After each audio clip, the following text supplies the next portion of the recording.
তো জান্নাতে যারা যাবে তাদের জন্য আল্লাহ তাআলা 4 ধরনের শরাবান তাহুরা রাখবে, সুবহানাল্লাহ কইবেন না?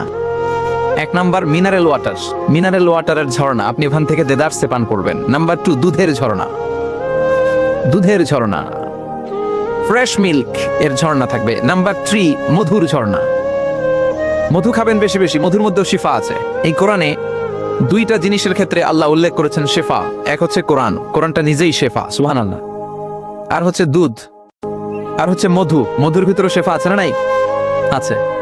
তো বিশুদ্ধ পানির ঝর্ণা, দুধের ঝর্ণা, মধুর ঝর্ণা, আরেকটা থাকবে মদের ঝর্ণা। সুবহানাল্লাহ বাড়ি থেকে বললেন, দুনিয়াতে মদ খাওয়া হারাম করছে কে? আর ওই আল্লাহ জান্নাতে আপনাদেরকে মদ খাওয়াবে। বোতলের মদও আছে, এটার নাম রাহিকুম মাখতুম, সিলড ওয়াইন।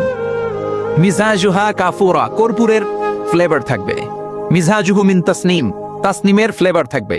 মিজাজুহা জানজাবিলা, জিঞ্জার ফ্লেভার, আদার ফ্লেভার থাকবে। সুবহানাল্লাহ।